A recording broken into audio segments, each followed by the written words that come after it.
ये है factor of production. पर झारखंड उन रॉ मटेरियल का यूज करके कुछ प्रोडक्शन नहीं करता है। अगर एक मूवीज का एग्जांपल लेके अगर हम समझे, हेलो स्टूडेंट्स, आज हमारी सेकंड क्लास है इकोनॉमिक्स चैप्टर सीरीज की, जिसमें हम पढ़ रहे हैं जीडीपी। कल जो हमने पढ़ा था वो ये देखा था कि जीडीपी क्या होता है, जीडीपी की डेफिनेशन क्या होती है। जीडीपी की डेफिनेशन क्या होती है, पर्टिकुलर एरिया में पर्टिकुलर टाइम में जो भी गुड्स एंड सर्विसेज प्रोड्यूस हो रही है उनकी मार्केट वैल्यू पता कर लो और उसको जोड़ दो तो हमारे पास क्या जाएगा, जीडीपी आ जाएगा। ये एक पूरा माइंड मैप है जीडीपी चैप्टर का, ये हम धीरे धीरे पढ़ेंगे। मैं लिख के दिखा देता हूँ ताकि आपको थोड़ा सा, अपन एक साथ लिखेंगे तो थोड़ा सा एक इजी हो जाएगा समझने के लिए। देखो, पहले हम कल का रिवाइज कर लेते हैं और फिर आज शुरू करते हैं। वेट, देखा था हमने जीडीपी क्या होता है। इस पेन की थिकनेस अगर बढ़ा दे तो जीडीपी, जीडीपी क्या होता है, एक पर्टिकुलर एरिया मतलब एक पर्टिकुलर डोमेस्टिक टेरिटरी में जो भी पर्टिकुलर टाइम में फाइनल गुड्स एंड सर्विसेज पता करने कौन कौन सी हो रही हैं, फिर उनकी मार्केट वैल्यू हम पता करेंगे और फिर से जोड़ देंगे तो हमारे पास क्या आ जाएगा, जीडीपी आ जाएगा। डोमेस्टिक टेरिटरी माने क्या होता है, कल जो हमने देखा था उसमें डोमेस्टिक टेरिटरी माने क्या होता है। डोमेस्टिक टेरिटरी माने होता है sea boundary, land boundary, embassies, submarines और एयरक्राफ्ट। ये क्या है, डोमेस्टिक टेरिटरी। और यहाँ पे पर्टिकुलर टाइम में कौन सा टाइम आता है, पर्टिकुलर टाइम में एक साल आता है जो आता है 1 अप्रैल से लेके 31 मार्च के बीच का जो टाइम आता है वो आता है, जिसे हम फाइनेंशियल ईयर कहते हैं। फिर फाइनल गुड्स एंड सर्विसेज के अंदर क्या आता है, फाइनल गुड्स, जो गुड्स होते हैं वो दो टाइप के होते हैं। जो गुड्स होते हैं, इसको अपन थोड़ा सा अगर इसको उधर कर दे तो समझ में आ गया होगा। ये जो गुड्स होते हैं वो दो टाइप के होते हैं। पहला जो गुड होता है वो होता है intermediate good, intermediate good. Second type of good is final good. ठीक है, इंटरमीडिएट गुड और फाइनल गुड में डिफरेंस क्या होता है। इंटरमीडिएट गुड वो गुड होते हैं जिनका इकोनॉमिकल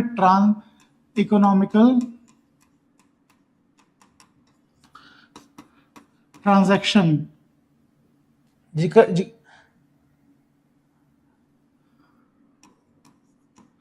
नहीं हो सकता, ठीक है, और वो अपने फाइनल कंज्यूमर तक पहुंच चुके हैं।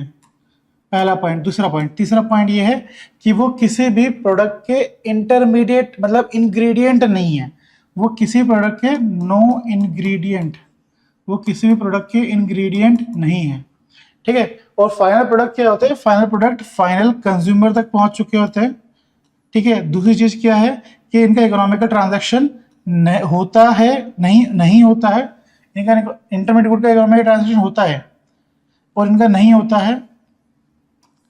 और ये क्या होता है, किसी प्रोडक्ट के इंग्रेडिएंट नहीं होते हैं। ये मैंने ना उल्टा लिख दिया, फिर से लिख देता हूं मैं, रुको। फाइनल गुड क्या होता है, फाइनल गुड का इकोनॉमिकल ट्रांजैक्शन नहीं होता, ये फाइनल कंज्यूमर के पास में होते हैं और ये किसी प्रोडक्ट के इंग्रेडिएंट नहीं होते हैं। ये इंग्रेडिएंट होते हैं किसी प्रोडक्ट के, इनका इकोनॉमिकल ट्रांजैक्शन होता है और ये फाइनल कंज्यूमर तक नहीं पहुंचे हुए होते हैं। चलिए, ये होता है इंटरमीडिएट प्रोडक्ट और फाइनल प्रोडक्ट के बीच का डिफरेंस। और अब फाइनल प्रोडक्ट को अगर हम दो हिस्सों में बांटे, आगे क्लास अब शुरू करते हैं। फाइनल प्रोडक्ट को अगर हम दो हिस्सों में बांटे तो फाइनल प्रोडक्ट को बटेगा consumer good and capital good. Consumer good कौन से गुड होते हैं, कंज्यूमर गुड वो गुड होते हैं जिनको कंज्यूमर कंज्यूम कर लेता है। जैसे समोसा, जैसे samosa is a final good, ठीक है, samosa is a final good, but samosa कौन सा गुड बन जाएगा, समोसा कंज्यूमर गुड बन जाएगा। क्योंकि कंज्यूमर उसे कंज्यूम कर लेता है। जैसे कढ़ाई होती है जिसमें हम कढ़ाई, चम्मच, गैस सिलेंडर, गैस का चूल्हा, ये क्या होता है? फाइनल गुड होता है। अब ये फाइनल गुड, ये कौन से प्रकार के फाइनल गुड होते हैं? क्या कढ़ाई को हम खा लेते हैं? क्या कढ़ाई को नहीं खा लेते हैं? तो कढ़ाई कौन सा गुड है? कैपिटल गुड है। कढ़ाई कैपिटल गुड है। दूसरा एग्जांपल अगर हम दें कंज्यूमर गुड का और कैपिटल गुड का, तो वो है कार।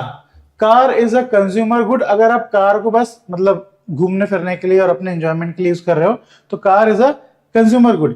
पर कार बनाने की जो मशीन होगी, कार बनाने की मशीन कौन सा गुड होगी? कैपिटल गुड होगी। ठीक है, ये होती है कंज्यूमर गुड और कैपिटल गुड। कैपिटल गुड बहुत इंपॉर्टेंट होता है। Capital goods are very important for the society. जिनके पास कैपिटल गुड होता है वही अमीर होते हैं। कैपिटल गुड का एग्जांपल अगर मैं और दूं तो ये डिजिटल बोर्ड कैपिटल गुड है, ये कैमरा कैपिटल गुड है ना। अगर किसी के पास कोई जमीन है वो कैपिटल गुड है। तो कैपिटल गुड वो गुड्स होते हैं जो आपको पैसा कमा के दें और वो हेल्प करते हैं प्रोडक्शन में। कंज्यूमर गुड्स क्या होते हैं? कंज्यूम हो जाते हैं, उसको हम खा लेते हैं, खत्म हो जाता है। समोसा क्या करते हैं? हम खा लेते हैं, खत्म हो जाता है। पर जो कैपिटल गुड होते हैं वो और भी समोसे बनाने में हेल्प करते हैं। Capital good helps in the production process और वो कंज्यूम नहीं होते हैं और they do not consume in the production process. It is a definition of capital. ठीक है, अब जो और भी समोसे बनाने में हेल्प कर रहा है, वो चीज जो और भी कार बनाने में हेल्प कर रही है, वो चीज जो और भी लेक्चर बनाने में हेल्प कर रहा है, जिसके पास ये चीज होगी वो क्या होगा? बहुत अमीर होगा। अगर आप कार्ल मार्क्स, सोशियोलॉजी, अगर आपने फिलोसफी, अगर आप इस सब्जेक्ट में पढ़े होंगे तो कार्ल मार्क्स के बारे में आप जानते होंगे। कार्ल मार्क्स का कहना यह था कि जिसके पास भी कैपिटल होगा वो क्या होता है? अमीर होता है। और जिसके पास कैपिटल नहीं होता है वो क्या होता है? गरीब होता है। मतलब जिसके पास इंजन रहेगा, जिसके पास मतलब अगर हम बहुत पुराने टाइम पे चले जाएं तो जिसके पास वो जो नुकीले पत्थर होंगे वो अच्छे शिकार कर पाएगा। थोड़ा और आगे चले जाएं तो जिसके पास इंडस्ट्रियल रिवॉल्यूशन में वही लोग अमीर होंगे जिसके पास इंडस्ट्री होंगी। फ्यूडलिज्म में वो लोग अमीर होंगे जिनके पास जमीन होगी। तो इंडस्ट्री, जमीन, वो नुकीला पत्थर, वो क्या है? कैपिटल है। आज के टाइम पे वो अमीर होगा जिसके पास क्या होगा? स्टार्टअप, मतलब जिसने सॉफ्टवेयर बनाना, जिसको आता है, जिसको टेक्नोलॉजी आती है, जिसके पास स्किल है, वो आज के टाइम पे इंटेलिजेंट होगा, जो एआई में काम कर सकता है।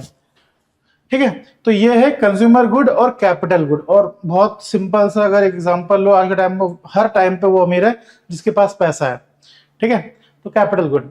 तो capital goods are very important. Capital good का एक और एग्जांपल मैं आपको, ये बहुत इंपॉर्टेंट चीज है इसलिए मैं एक और एग्जांपल देना चाहता हूं आपको। फोन है, फोन का इस्तेमाल दो प्रकार से करा जा सकता है। कि एक तो ये है कि आप उसमें इंस्टाग्राम चलाओ और क्या करो, आप कंज्यूम करो इंस्टाग्राम को और आप मतलब आराम से रेस्ट करो।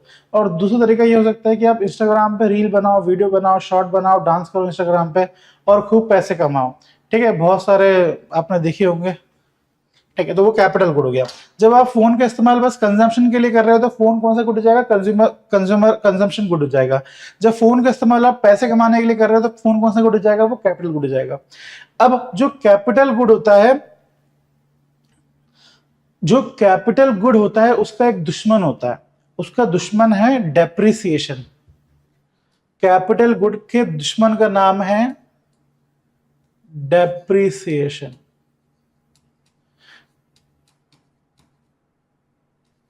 डेप्रिसिएशन माने क्या होता है? विथ टाइम, समय के साथ प्रोडक्ट की, कैपिटल गुड की प्रोडक्शन करने की जो कैपेसिटी होती है वो कम हो जाती है, जिसकी वजह से उसकी वैल्यू भी कम हो जाती है। इसको हम क्या बोलते हैं? डेप्रिसिएशन कहते हैं। I repeat, with time production capital goods production capacity reduces, which ultimately cause reduction in its price. This is called depreciation. ठीक है, डेप्रिसिएशन क्या होता है? जैसे अगर आपने कार लिया, आज कार की आज वैल्यू, सपोज ट्रैक्टर लेके चलते हैं, ट्रैक्टर लिया आज आपने, नया नया ट्रैक्टर है, वो अच्छे से काम कर रहा है, पर विथ टाइम क्या होता है? ट्रैक्टर की प्रोडक्शन कैपेसिटी, ट्रैक्टर की काम करने की क्षमता कम होती जाती है, जिसकी वजह से ट्रैक्टर की जो वैल्यू है, कीमत है, वो भी कम होती जाएगी। ट्रैक्टर की इसी कीमत को कम होने को हम क्या कहते हैं? डेप्रिसिएशन कहते हैं। ठीक है, अब कैपिटल गुड का दुश्मन है डेप्रिसिएशन, कैपिटल गुड का एक दोस्त है जिसे हम बोलते हैं इन्वेस्टमेंट। कैपिटल गुड बर्बाद होता है डेप्रिसिएशन की वजह से, पर कैपिटल गुड क्रिएट होता है इन्वेस्टमेंट की वजह से। अब मैं समझाता हूं इन्वेस्टमेंट का जादू। इन्वेस्टमेंट क्या होता है? जब आप इन्वेस्टमेंट, इकोनॉमिक्स में इन्वेस्टमेंट, तीन चीजों को इन्वेस्टमेंट कहते हैं। जब आप पहला देखते हैं, इकोनॉमिक्स में हम तीन चीजों को इन्वेस्टमेंट कहते हैं। मैं एक एक करके बताता हूं। जब आप एक्सपेंडिचर करते हो, क्या खरीदने में? कैपिटल गुड खरीदने में, वो चीज खरीदने में जो और भी प्रोडक्शन करे आपके लिए, वो चीज करने में जो आपको और भी कमा के दे। जब आप एक्सपेंडिचर करते हो कैपिटल गुड खरीदने में, वो एक्सपेंडिचर इन्वेस्टमेंट कहलाता है। और मोर स्पेसिफिकली वो investment gross fix capital formation कहलाता है। I repeat,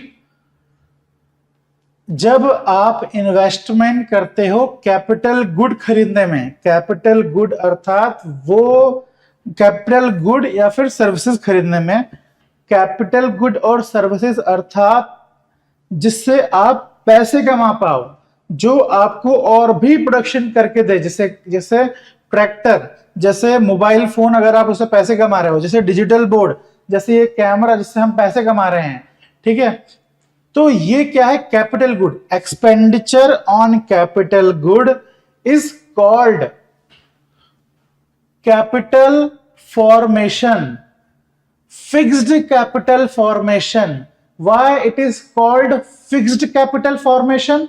Because it stay for the long time। ये एक बार अगर हमने कैमरे का फॉर्मेशन कर दिया है, इस कैपिटल, ये कैमरा जो कैपिटल का फॉर्मेशन कर दिया है, ये कैपिटल क्या हो जाएगा? फिक्स्ड हो जाएगा, मतलब बहुत लंबे टाइम तक हमारे साथ काम करेगा। Fixed capital formation. And why it is called gross? Gross माने क्या होता है? ग्रॉस माने होता है टोटल। अभी ग्रॉस का मतलब मैं समझाता हूं। जब आप इसमें से माइनस कर दोगे, ये हो गया ग्रॉस फिक्स कैपिटल फॉर्मेशन। जब आप ग्रॉस फिक्स कैपिटल फॉर्मेशन से आप माइनस कर दोगे डेप्रिसिएशन, मतलब विथ टाइम इसकी प्रोडक्शन कैपेसिटी, इस डिजिटल बोर्ड की प्रोडक्शन कैपेसिटी कम होगी, तो उसको उस वैल्यू को अगर हम माइनस कर दें, डेप्रिसिएशन को अगर हम माइनस कर दें, तो फिर आएगा हमारे पास नेट फिक्स कैपिटल फॉर्मेशन। ठीक है। तो अगर हमें कैपिटल गुड का जो दुश्मन होता है वो होता है डेप्रिसिएशन, कैपिटल गुड का जो दोस्त होता है वो होता है इन्वेस्टमेंट। जब हम इन्वेस्टमेंट करते हैं कैपिटल गुड खरीदने में, वो इन्वेस्टमेंट कहलाता है ग्रॉस फिक्स कैपिटल फॉर्मेशन। और जो कैपिटल प्रोड्यूस हुआ है उसकी वैल्यू धीरे धीरे कम होगी, जिसे हम बोलते हैं डेप्रिसिएशन। जब हम ग्रॉस फिक्स कैपिटल फॉर्मेशन से डेप्रिसिएशन माइनस करेंगे, तब हमारे पास आ जाएगा नेट फिक्स कैपिटल फॉर्मेशन। ये क्वेश्चन यूपीएससी प्रीलिम्स में भी आया है। चलिए आगे बढ़ते हैं। ये हो गया पहले प्रकार का इन्वेस्टमेंट, ये हो गया first type of investment. Second type of investment है इन्वेस्टमेंट ऑन इन्वेंट्री। हमने पीवाई को डिस्कशन करा था, उसमें एक क्वेश्चन आया था इन्वेंट्री के ऊपर। इन्वेंट्री माने क्या होता है?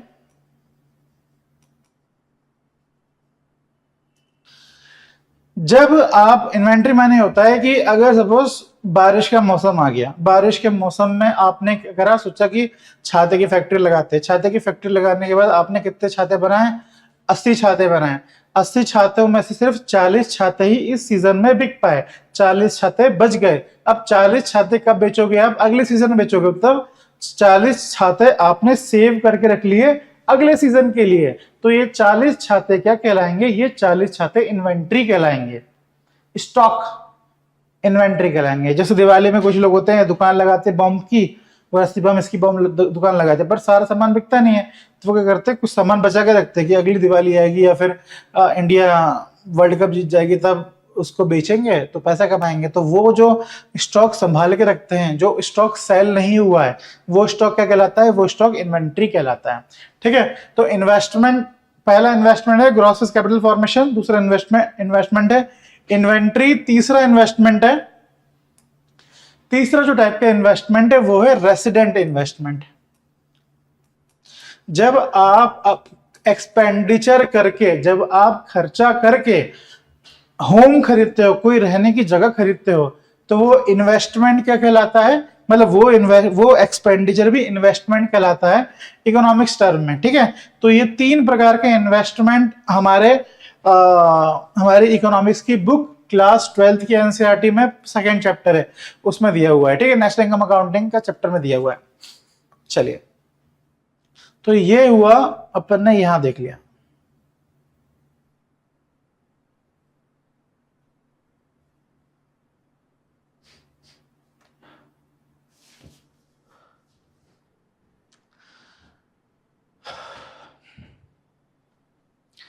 इसमें अगर दो शब्द और है, उसको दो शब्द को और चिपका सकते हैं यहां पे अपन। आपको पता है कैपिटल आउटपुट रेशियो, आपको पता है इंक्रीमेंटल कैपिटल आउटपुट रेशियो, हल्का सा यहाँ पे चिपका देते हैं उसको इन्वेस्टमेंट। अगर अपन ने इन्वेस्टमेंट अभी पढ़ाई है तो यहीं पर ही अपन वो कैपिटल आउटपुट रेशियो और इंक्रीमेंटल कैपिटल आउटपुट रेशियो भी पढ़ लेते हैं। हल्का सा थोड़ा सा अपन को टाइम देना पड़ेगा आप लोग को। इन्वेस्टमेंट से रिलेटेड दो शब्द और हैं, ये क्वेश्चन प्रीलिम्स में आ चुका है कैपिटल आउटपुट रेशियो का। इसको इन्वेस्टमेंट से नीचे लाते हैं अपन, है ना।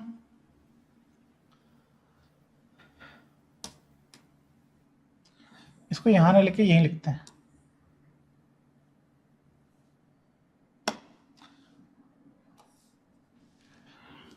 जब हम माइनस डिवाइड करेंगे, जब हम capital investment on capital divide करेंगे, जब हम डिवाइड करेंगे capital investment on capital upon its output, तो हमारे पास जो जवाब आएगा वो आएगा कैपिटल आउटपुट रेशियो। मैं समझाता हूं इसका मतलब क्या होता है। अगर हमें कोई बिल्डिंग बनानी है, सपोज एक बिल्डिंग बनानी है, उस बिल्डिंग को बनाने में हमने इन्वेस्टमेंट करा है 100 रुपए का इन्वेस्टमेंट करा है। ठीक है, 100 रुपए का इन्वेस्टमेंट करने के बाद हमारा उस बिल्डिंग ने कितने रुपए कमा के दिए हमें? उस बिल्डिंग ने हमें 50 रुपए ही कमा के दिए। तो हमारा कैपिटल आउटपुट रेशियो क्या हो गया? तो हमारा कैपिटल आउटपुट रेशियो हो गया 2। ठीक है, ये पेन अब 2 कलर चल रहा है, तो हमारा कैपिटल आउटपुट रेशियो क्या हो गया? 2, पहला। दूसरा एग्जांपल देखो, एक हमने एक सॉफ्टवेयर बनाया, हमने एक कमरा है, एक कमरा हमने किराए से लिया, उस कमरे के अंदर हमने काम करा, उस कमरे के अंदर हमने जो काम करा, लैपटॉप लिया, कमरा किराए से लिया, हमने इन्वेस्टमेंट करा अगेन 100 रुपए का। पर उस सॉफ्टवेयर को बनाने के बाद, या फिर ये कह लो कि हमने एक फेसबुक करके वो बना दिया, एक सॉफ्टवेयर बना दिया, या फिर अमेजोन बना दिया, हमने एक कमरे में बैठ के, या फिर हमने गूगल ही बना दिया। 100 रुपए का इन्वेस्टमेंट करा, पर उसने कमाया कितना रुपए कमा लिया उसने? सपोज 200 रुपए कमा लिया। अभी कैपिटल आउटपुट रेशियो क्या होगा? 0 से 0 गया, 0 से 0 गया, 0.5। तो यहां पे कैपिटल आउटपुट रेशियो क्या है? 2 रुपए। जब हम ज्यादा इन्वेस्टमेंट कर रहे थे और आउटपुट हमारा कम आ रहा था, तब हमारा कैपिटल आउटपुट रेशियो भी क्या आ रहा था? ज्यादा आ रहा था। जब हम वो 100 रुपए इन्वेस्टमेंट कर रहे थे पर हमारा आउटपुट क्या आ रहा था? ज्यादा आ रहा था। पर इसको सोल्व करने में हमारा कैपिटल आउटपुट रेशियो क्या आ गया? कम आ गया। तो इसका मतलब यह है कि जब कैपिटल आउटपुट रेशियो कम होगा तब हमारे लिए वो अच्छा होगा। अच्छा क्यों होगा? क्योंकि हम इन्वेस्टमेंट दोनों केस में वही कर रहे हैं, सिर्फ आउटपुट चेंज हो रहा है। जब आउटपुट ज्यादा होगा इन्वेस्टमेंट से, तब कैपिटल आउटपुट रेशियो की वैल्यू क्या हो जाएगी? कम हो जाएगी। तो जितना कम कैपिटल आउटपुट रेशियो होगा उतना क्या होगा? हमारे लिए अच्छा होगा। और कम कैपिटल आउटपुट रेशियो इसलिए अच्छा होता है क्योंकि कम कैपिटल आउटपुट रेशियो ये डिनोट करता है कि आपका जो आउटपुट है वो इन्वेस्टमेंट से बहुत ज्यादा है। तो ये है कैपिटल आउटपुट रेशो। चाइना का कैपिटल आउटपुट रेशो ज्यादा है इंडिया से, यूएसए का कैपिटल आउटपुट रेशो ज्यादा है इंडिया से, इसलिए इंडिया में इन्वेस्टमेंट करने से नुकसान होता है। समझ में आया?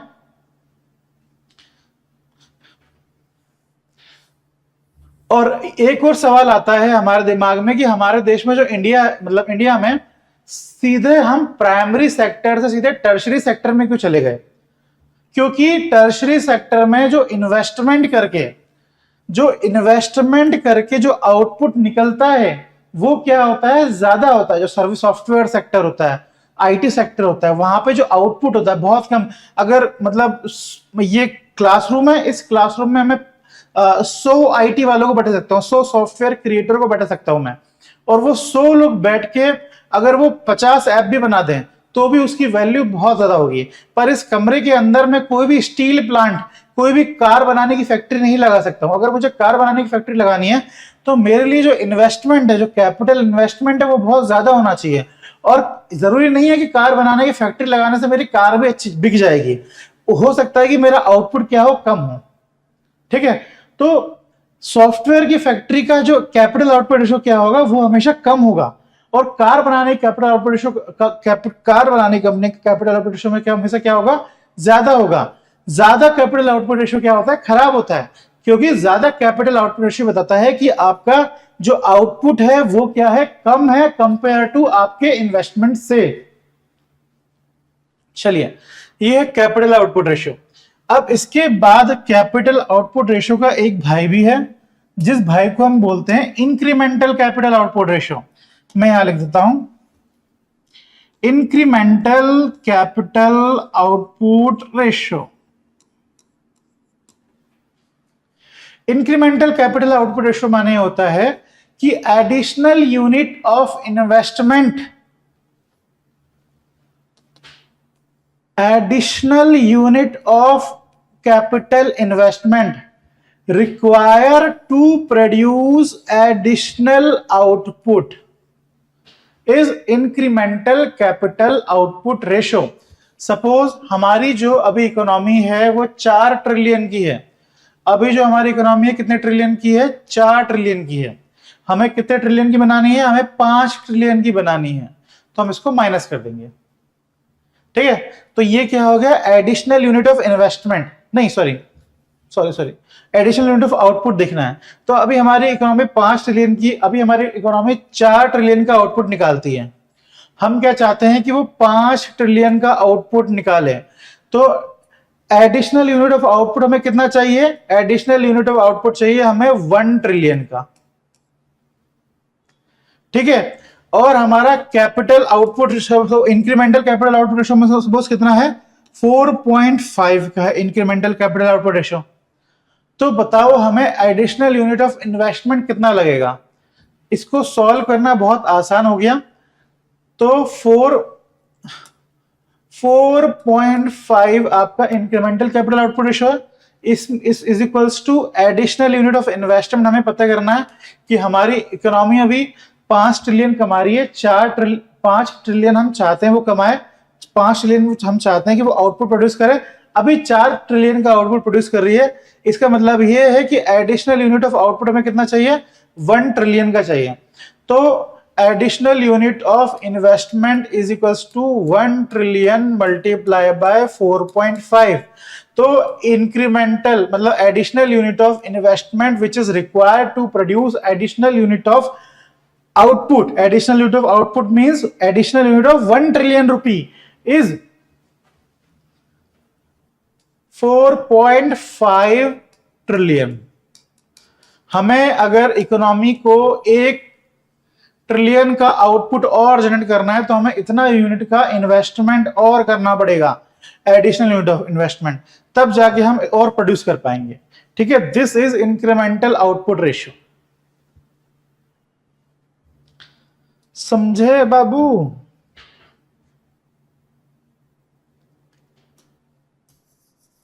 चलिए अब दूसरे उसमें चलते हैं। ये हो गया incremental output ratio, capital output ratio बता दिया मैंने आपको, लगे हाथों जब इन्वेस्टमेंट बताया था तो।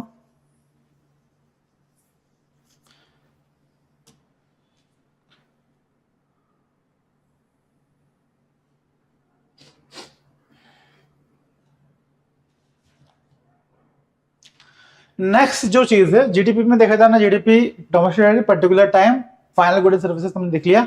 अब देखते हैं मार्केट वैल्यू वाला खेल। मार्केट वैल्यू का सीन क्या है?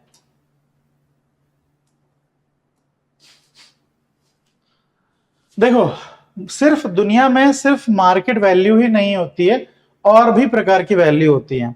जैसे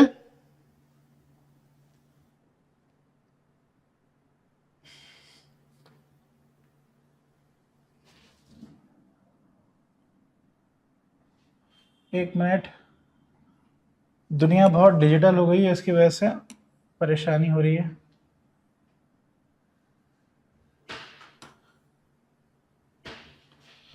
ठीक है,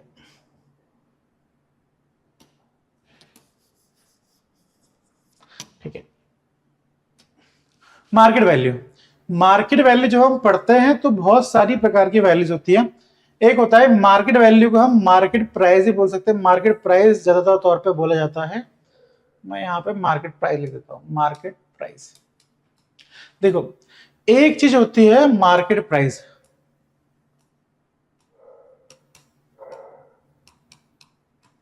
ठीक है, एक होती है बेसिक प्राइस,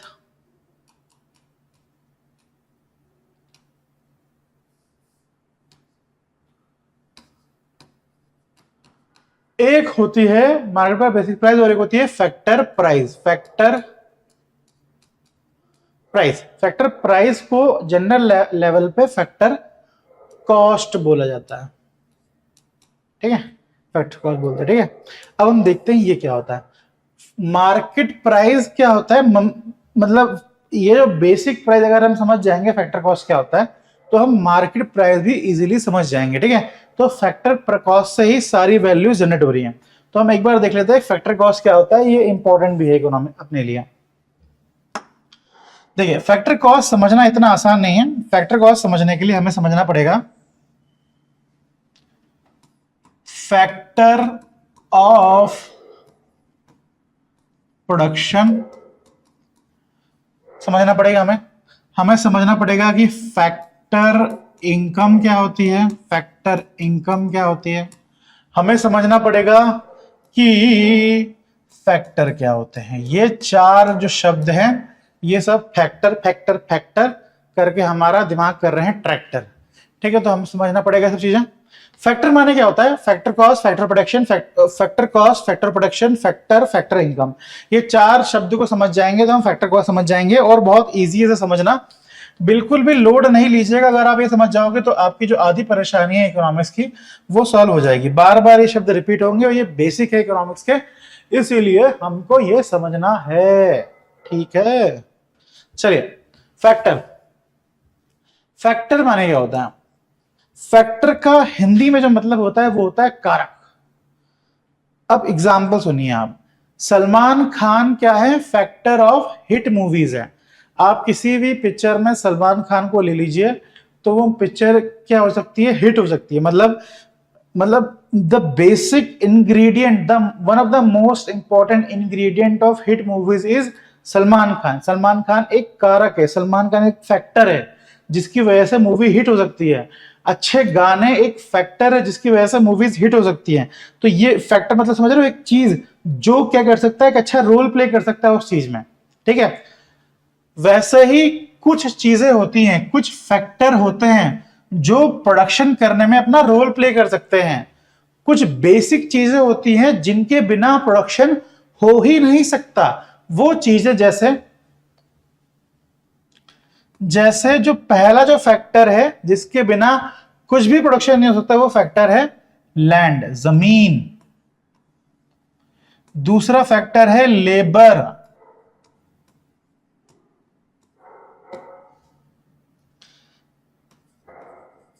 तीसरा फैक्टर है कैपिटल मतलब पैसा। चौथा फैक्टर है human capital, slash entrepreneur.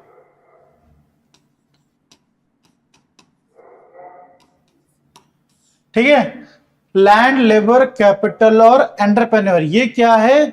4 basic factor of production है जिनके बिना प्रोडक्शन पॉसिबल नहीं है। लैंड, लेबर, कैपिटल और एंटरप्रेन्योर। तो ये क्या हो गया? फैक्टर ऑफ प्रोडक्शन हो गया। एग्जांपल समझाता हूं मैं आपको। अगर कोई सैमसंग की फैक्ट्री लगानी है, अगर आपको सैमसंग की फैक्ट्री लगानी है, तो फैक्ट्री लगाने के लिए पहला चाहिए हमें जमीन चाहिए, फिर हमें लेबर चाहिए, कोई लेबर होना चाहिए जो वहां पे काम करे, फिर कैपिटल होना चाहिए, इन्वेस्टमेंट करे, मतलब कोई होना चाहिए जो इन्वेस्टमेंट करे, मतलब मशीन खरीदे या फिर रॉ मटेरियल लेके आए, तो वो कैपिटल होना चाहिए। एंटरप्रेन्योर मतलब किसी का एक एंटरप्रेन्योर वो इंसान होता है, जिसका आइडिया होता है। उसका आइडिया है कि वो सैमसंग की फैक्ट्री लगाए, उसका आइडिया। फिर उसने क्या करा? अपने आइडिया को इंप्लीमेंट करने के लिए उसने क्या करा? सारे फैक्टर ऑफ प्रोडक्शन को एक साथ ले आया। समझ में आ गया? एंटरप्रेन्योर 2 काम करता है। एंटरप्रेन्योर वो होता है जिसका आइडिया होता है और उसको उसके आइडिया को इंप्लीमेंट करने के लिए वो सारे factor of production, land, labour, capital को एक साथ लेके आता है, वो होता है एंटरप्रेन्योर। जैसे इस कोचिंग के जो ओनर हैं वो एक एंटरप्रेन्योर हैं। उन्होंने एक जमीन ली जहां पे वो कोचिंग शुरू करेंगे, उन्होंने लेबर लाए, लेबर लेके आए जो पढ़ाएंगे, कैपिटल इन्वेस्टमेंट करा, ये कैपिटल लेके आए। ठीक है, फिर वो एंटरप्रेन्योर है क्योंकि उनका आइडिया है कि हम कोचिंग चलाएंगे, बच्चों को एजुकेट करेंगे, पैसे कमाएंगे। ये है फैक्टर ऑफ प्रोडक्शन। अगर एक मूवीज का एग्जांपल लेके अगर हम समझे फैक्टर ऑफ प्रोडक्शन क्या होता है, सपोज बाहुबली एक मूवी है। बाहुबली मूवी में जो जमीन, एक पर्टिकुलर थिएटर तो बनाया ही होगा उन लोगों ने, तो एक जमीन पे एक थिएटर बना दिया उन्होंने, मतलब वो जो राजा मौली साम्राज्य जो बनाया था ना, वो लेबर, उसमें जो काम करने वाले एक्टर हैं, एक्ट्रेसेस हैं, वो क्या है? लेबर है, वहां पे काम कर रहे हैं। कैपिटल, प्रोडक्शन हाउस जो होता है, जो इन्वेस्टमेंट करता है मूवीज बनाने में, वो होता है कैपिटल। एंटरप्रेन्योर वो होता है जो डायरेक्टर जो होता है, एंटरप्रेन्योर इज डायरेक्टर। राजा मौली साहब, जिनका आइडिया था कि हम एक मूवी बनाएंगे और हम उससे पैसा कमाएंगे, तो उन्होंने क्या करा? सारे फैक्टर ऑफ प्रोडक्शन को एक साथ लिया। ठीक है, समझा हमने? फैक्टर और फैक्टर ऑफ प्रोडक्शन समझा हमने। अब इस फैक्टर ऑफ प्रोडक्शन मतलब लैंड, लेबर, कैपिटल, जो मालिक होगा, जो एंटरप्रेन्योर होगा, उसको क्या पैसे देने पड़ेंगे? कोई जमीन अपनी, अगर आप सैमसंग की फैक्ट्री लगा रहे हो, तो उस फैक्ट्री को लगाने के लिए कोई जमीन आपको फ्री में तो देगा नहीं। तो वो आप उसको क्या दोगे? आप उसको जमीन के बदले क्या दोगे? आप उस जमीन के बदले दोगे रेंट दोगे आप उसको जमीन के बदले। कोई लेबर आपके यहाँ पे काम कर रहा है, कोई लेबर अगर आपके यहाँ पे काम कर रहा है, तो वो लेबर फ्री में तो काम करेगा नहीं, आपको उसे कुछ पैसे देने पड़ेंगे, आपको उसे सैलरी देनी पड़ेगी, वेजेस देने पड़ेंगे उसे आपको। कैपिटल, अगर आपको पैसे, कोई आपके यहाँ पे पैसे इन्वेस्ट कर रहा है, तो उसके बदले आपको देना पड़ेगा ब्याज, आपको देना पड़ेगा इंटरेस्ट। आपने सारे फैक्टर ऑफ प्रोडक्शन को इकट्ठा करके आए, आपने अपना दिमाग लगाया, अब आप ये सब काम फ्री में तो करोगे नहीं। आप क्यों करोगे ये सब काम? सैमसंग की जो फैक्ट्री लगाने वाला जो इंसान होगा, सैमसंग कंपनी का जो मालिक होगा, वो फ्री में तो काम करेगा नहीं। वो काम करेगा, किसके लिए काम करेगा? वो काम करेगा प्रॉफिट के लिए। ठीक है, तो जो फैक्टर कॉस्ट क्या होती है? फैक्टर कॉस्ट वो खर्चा होता है, जो एक प्रोडक्ट बनाने में लगता है, वो होता है फैक्टर कॉस्ट। सपोज एक मोबाइल खरीदना है, एक मोबाइल बनाना है हमें, एक मोबाइल बनाने के लिए हमें लैंड, लेबर, कैपिटल, एंटरप्रेन्योर सारे लगेंगे। लैंड, लेबर, कैपिटल, एंटरप्रेन्योर अपने फ्री में तो काम करेंगे नहीं, वो कोई लेगा रेंट, कोई लेगा वेजेस, कोई लेगा सैलरी, कोई लेगा प्रॉफिट। सपोज रेंट ले लिया 100 रुपए का, 10 रुपए का रेंट ले लिया, 20 रुपए की सैलरी ले ली, 30 रुपए का इंटरेस्ट ले लिया, 40 रुपए का प्रॉफिट ले लिया। तो एक मोबाइल बनाने में कितने रुपए लग गए? 100 रुपए लग गए।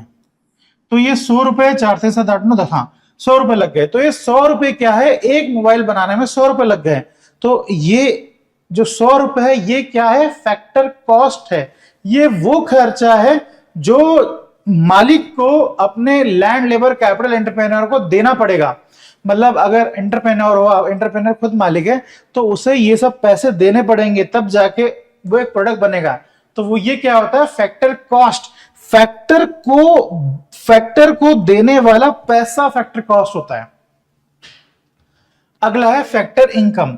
अब आप अभी आपने मालिक की तरह देखा, अभी आप मालिक की तरह देखोगे तो आपको मालूम चलेगा आप खर्चा कर रहे हो, तो फैक्टर कॉस्ट आपका खर्चा हो गया। अब आप एक लेबर की तरह देखो, जिसने फैक्टर, अब आप ऐसा देखो कि आपने क्या करा है,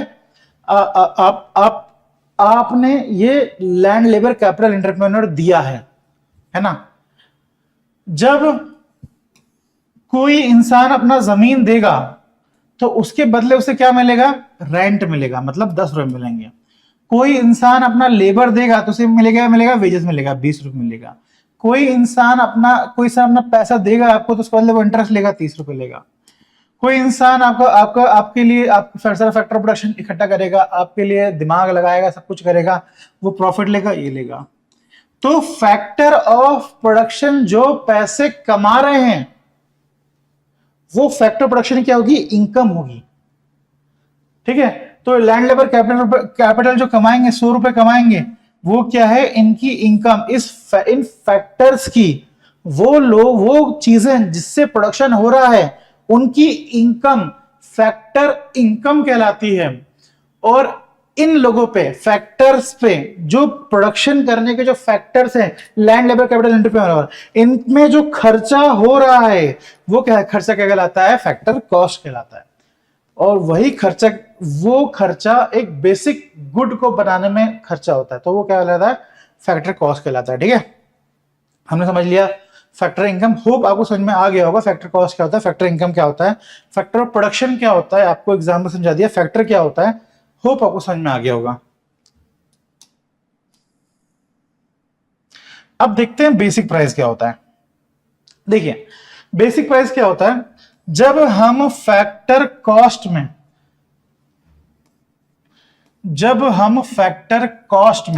देखिए होता क्या है कि आपने फैक्ट्री में मोबाइल बना लिया, अब जो सरकार होती है वो फैक्ट्री में मोबाइल बनाने के लिए मैन्युफैक्चरिंग टैक्स लेती है आपसे। आई रिपीट, आपने फैक्ट्री में मोबाइल बना लिया, अब सरकार ये बोलेगी कि आपने मैन्युफैक्चर क्यों कर दिया। जैसे शादी होती है तो शादी होती तो वो पैसे मांगने आ जाते हैं ना कुछ लोग। फिर जैसे बच्चा मैन्युफैक्चर होता है घर में, जैसे बच्चा मैन्युफैक्चर हुआ घर में, वैसे ही कुछ लोग पैसे मांगने आ जाते हैं। वैसे ही गवर्नमेंट भी क्या होती है, जैसे ही आपने कोई भी सामान क्रिएट किया उस पे क्या होता है, लोग पैसे, गवर्नमेंट टैक्स मांगने जाती है। आपने प्रोडक्शन करा है तो गवर्नमेंट आपसे कौन सा टैक्स लेगी, प्रोडक्शन टैक्स लेगी। कौन सा टैक्स लेगी वो आपसे, प्रोडक्शन टैक्स लेगी। ठीक है, आपने, अब कई बार क्या होता है, कुछ प्रोडक्शन ऐसे होते हैं जो देश के लिए बहुत अच्छे होते हैं, लाइक मोबाइल का प्रोडक्शन देश के लिए बहुत अच्छा होता है। तो कई बार गवर्नमेंट प्रोत्साहन देने के लिए, मतलब सपोर्ट करने के लिए कुछ सब्सिडीज भी अवेलेबल कराती है। तो कई बार सरकार माइनस भी कर देती है, प्रोडक्शन सब्सिडी भी दे देती कभी कभी सरकार। प्रोडक्शन सब्सिडी मतलब छूट देती है, इसलिए हमने माइनस लगा दिया यहाँ पे। जब हम फैक्टर कॉस्ट, मतलब 100 रुपए का मोबाइल बना है, उस 100 रुपए के मोबाइल में लगा है टैक्स, 10 रुपए का टैक्स लगा है और 5 रुपए की सब्सिडी दे दी सरकार ने, क्योंकि आप अच्छे काम कर रहे हो, इसी सरकार ने कुछ छूट दे दी तो माइनस हो गया। तो जब हम फैक्टर कॉस्ट में प्लस करेंगे प्रोडक्शन टैक्स, माइनस करेंगे प्रोडक्शन सब्सिडी, तो फिर जो हमारे पास आंसर आता है वो आंसर होता है बेसिक प्राइस। वो क्या कहलाता है, बेसिक प्राइस। ठीक है, अब बेसिक प्राइस लगाने के बाद जो मोबाइल है कहां पे आ गया है, शोरूम्स में आ गया है। ठीक है, अब मोबाइल फैक्ट्री से जाके कहां से आ गया है, शोरूम में आ गया है। अब जब मोबाइल शोरूम में आ गया है, अब मोबाइल बिकेगा। अब जब मोबाइल बिकेगा तो वो बिकेगा बेसिक प्राइस प्लस। अब दुकान में तो अगर अब कोई कस्टमर दुकान में मोबाइल खरीदने आएगा तो मोबाइल दुकान में तो कोई प्रोडक्शन हो नहीं रहा, दुकान में क्या हो रहा है, प्रोडक्ट बिक रहा है। तो प्रोडक्ट के बिकने में टैक्स लग रहा है, तो कौन सा टैक्स लगेगा, बेसिक प्राइस में कौन सा टैक्स लगेगा, प्रोडक्ट टैक्स, प्रोडक्शन टैक्स नहीं, प्रोडक्ट टैक्स, प्रोडक्ट टैक्स लगेगा। और सरकार को अगर अच्छा लगा तो सरकार क्या छूट दे देगी, सब्सिडी दे देगी, प्रोडक्ट सब्सिडी दे देगी। जब बेसिक प्राइस में प्लस होगा प्रोडक्ट टैक्स और माइनस होगा प्रोडक्ट सब्सिडी, तो हमारे पास जो वैल्यू आएगी वो आएगी मार्केट प्राइस।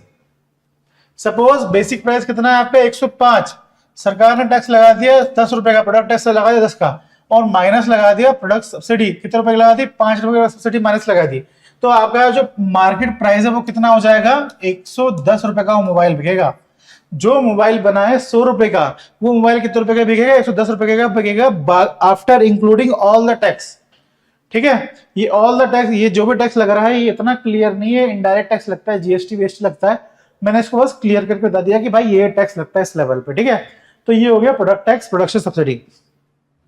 अब इसमें एक सवाल आप लोग मेरे से पूछोगे कि सर ये सब तो हमारी एनसीईआरटी में, ये सब आपके एनसीईआरटी में लिखा हुआ है, पर एक फॉर्मूला जो आपने देखा होगा वो फॉर्मूला ये होगा कि सर हमने तो ये फॉर्मूला देखा है, हमने तो देखा है कि market price is equals two factor cost plus tax minus subsidy, ये देखा होगा आप लोगों ने फॉर्मूला। अब इस फॉर्मूले को अगर हम थोड़ा तोड़े तो ये टैक्स मतलब कौन सा टैक्स होगा, ये टैक्स में दो टैक्स इंक्लूड होते हैं। ये टैक्स में पहला जो टैक्स इंक्लूड होता है वो टैक्स इंक्लूड होता है प्रोडक्शन टैक्स, दूसरा जो टैक्स इंक्लूड होता है इसमें होता है प्रोडक्ट टैक्स। ठीक है, सब्सिडी में दो सब्सिडी इंक्लूडेड होती हैं, वो होती हैं, पहली जो इंक्लूड होती है वो होती है प्रोडक्शन सब्सिडी, और दूसरी होती है प्रोडक्ट सब्सिडी। ठीक है, इस तरह से market price equal two factor cost plus product tax plus product subsidy, इस तरीके से आपका फॉर्मूला क्रिएट होता है। ठीक है, तो ये बहुत बेसिक चीज है इकोनॉमी की, what is factor cost, what is basic price, what is market price, ये सब बहुत इंपॉर्टेंट चीज है। तो इस तरीके से हमने जो जीडीपी की जो डेफिनेशन है वो बहुत अच्छे तरीके से हमने क्लियर कर ली है, और ये है माइंड में आपके सामने। ठीक है, अब इसमें क्वेश्चन एक जगह से और आया है, मैं बस एक मिनट और लूंगा। जो ये कैपिटल होता है, यहाँ पे जो हमने कैपिटल लिखा है, ये जो कैपिटल हमने लिखा है, इस कैपिटल को हम दो हिस्सों में डिवाइड कर सकते हैं। जो पहला टाइप का जो कैपिटल होता है वो होता है फिक्स्ड कैपिटल, वो होता है फिक्स्ड कैपिटल। दूसरा कैपिटल होता है वर्किंग कैपिटल, वर्किंग कैपिटल। देखो फिक्स्ड कैपिटल, और ये देखो हमने जब पढ़ा था ना gross fixed capital, fix capital पढ़ा ग्रॉस कैपिटल फॉर्मेशन में, तो ये फिक्स कैपिटल वो फिक्स कैपिटल है। फिक्स कैपिटल वो कैपिटल होता है जो लॉन्ग टर्म तक चलता है, लॉन्ग टर्म तक चलता है, और वो हेल्प करता है प्रोडक्शन करने में। ये fix capital is similar to what, this capital good. Fix capital और कैपिटल गुड बहुत हद तक सिमिलर है। ठीक है, बहुत हद तक मतलब 90% तक सिमिलर है। ठीक है, दूसरा कैपिटल होता है वर्किंग कैपिटल। वर्किंग कैपिटल मतलब रॉ मटेरियल, रॉ मटेरियल मतलब जो इंसानों के द्वारा जो रॉ मटेरियल बनाया हुआ है वो raw material, like raw material like मतलब जैसे ऊन हो गया, ऊन तो इंसान मतलब नायलॉन हो गया, ये नेचुरल होता है पर उसको प्रोसेस करके इंसान कुछ ना कुछ कर देते हैं ना, तो वो मैन मेड कैपिटल हो गया, मैन मेड वर्किंग कैपिटल हो गया। और दूसरा हो गया petrol, petrol is a man made working capital. Petrol raw material तो क्रूड ऑयल मिलता है, पेट्रोल हम बनाते हैं, तो ये है वर्किंग कैपिटल। वर्किंग कैपिटल क्या होता है, वर्किंग कैपिटल कहीं ना कहीं क्या होता है, कंज्यूम हो जाता है प्रोडक्शन प्रोसेस में। जैसे पेट्रोल कंज्यूम हो जाता है, जैसे लाइट है, लाइट क्या है, वर्किंग कैपिटल है। हम बोर्ड चला रहे हैं तो वो लाइट क्या हो रही है, कंज्यूम हो रही है प्रोडक्शन प्रोसेस में। तो कैपिटल दो टाइप का होता है, फिक्स कैपिटल और एक होता है वर्किंग कैपिटल। ये चीज बहुत इंपॉर्टेंट है, इसका क्वेश्चन आपको यूपीएससी में आ चुका है। ठीक है, अच्छा एक चीज और बची, बस एक चीज और, जो एक गुड्स होते हैं, इसके बारे में एक चीज बता देता हूं मैं आपको। देखो एडम स्मिथ नाम के प्राणी थे, पैदा हुए थे हमारे यहाँ पे तो नहीं, बाहर गांव में पैदा हुए थे एडम स्मिथ। एडम स्मिथ का कहना यह था कि कोई भी देश अमीर तब होगा जब वो क्या करेगा, प्रोडक्शन करेगा। क्या करेगा? प्रोडक्शन करेगा। जब उनकी किताब थी ना, उनकी किताब का नाम मुझे याद नहीं है, अगर वो दिख जाए तो मैं दिखाता हूं आपको उनकी किताब का नाम। The wealth of nation, Adam Smith की किताब थी वेल्थ ऑफ नेशन। उस किताब में एक सवाल का जवाब उन्होंने दिया था कि what generate economic wealth of nation. कोई भी अगर किसी भी देश में जो वेल्थ जनरेट हो रही है वो कैसे जनरेट होती है। कोई भी देश अगर अमीर है तो क्यों अमीर है, कोई भी देश अगर गरीब है तो क्यों गरीब है। तो इसका जवाब इन्होंने ये दिया था, इस किताब में दिया था कि भाई साहब, सिर्फ रिसोर्सेस होने से कुछ नहीं होता है, आपको उस रिसोर्स से क्या करना पड़ेगा, प्रोडक्शन भी करना पड़ेगा। सिर्फ रिसोर्सेस होने से कुछ नहीं होता, आपको उसका प्रोडक्शन भी करना पड़ेगा। जैसे झारखंड है, झारखंड के पास बहुत सारे रॉ मटेरियल है, पर झारखंड उन रॉ मटेरियल का यूज करके कुछ प्रोडक्शन नहीं करता है, इसलिए झारखंड एक पुअर स्टेट है, मतलब थोड़ा गरीब स्टेट है।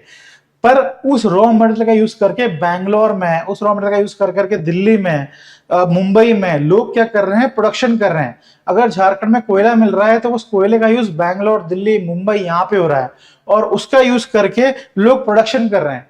तो एडम स्मिथ ने यही कहा था कि सिर्फ रॉ मटेरियल होने से कुछ नहीं होता है, आपको उससे प्रोडक्शन भी करना पड़ेगा। तो जब प्रोडक्शन करने वाली बात आई तो सब लोगों ने प्रोडक्शन करना शुरू करा। और प्रोडक्शन को अगर हम अलग अलग सेक्टर में हम बांटें तो प्रोडक्शन को हम 3 सेक्टर में बांट सकते हैं। एग्रीकल्चर सेक्टर मतलब प्राइमरी सेक्टर, दूसरा सेक्टर क्या हो गया, इंडस्ट्रियल सेक्टर जिसमें हम मैन्युफैक्चरिंग करते हैं, तीसरा सेक्टर है सर्विस सेक्टर। इन 3 सेक्टर में हमने प्रोडक्शन करना शुरू करा। प्रोडक्शन करा हमने गुड्स एंड सर्विसेज का। जो हमने इन सेक्टर में प्रोडक्शन करा वो हमने किस चीज का प्रोडक्शन करा, गुड्स एंड सर्विसेज का। अब ये आ जाए पेन तो मैं आपको लिख के दिखा दूं।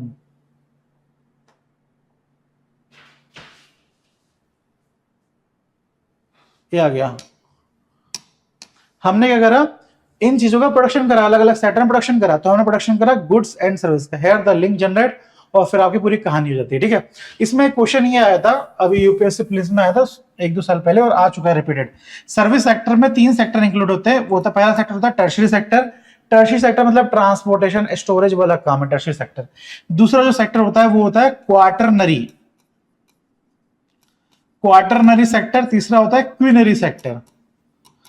क्वार्टरनरी सेक्टर में ये होता है कि आईटी सेक्टर, जो आईटी सॉफ्टवेयर बनाना, ये सब काम किसमें आता है, क्वार्टरनरी में आते हैं। माइनिंग का जो काम आता है वो आता है क्वार्टरनरी में। रिसर्च एंड डेवलपमेंट का जो काम आता है वो आता है क्वार्टरनरी में। तो यहीं से क्वेश्चन आता है कि माइनिंग किस सेक्टर में आता है, तो माइनिंग किस में आता है, क्वार्टरनरी में आता है, ना कि टर्शरी में आता है। ये क्वेश्चन आया हुआ था।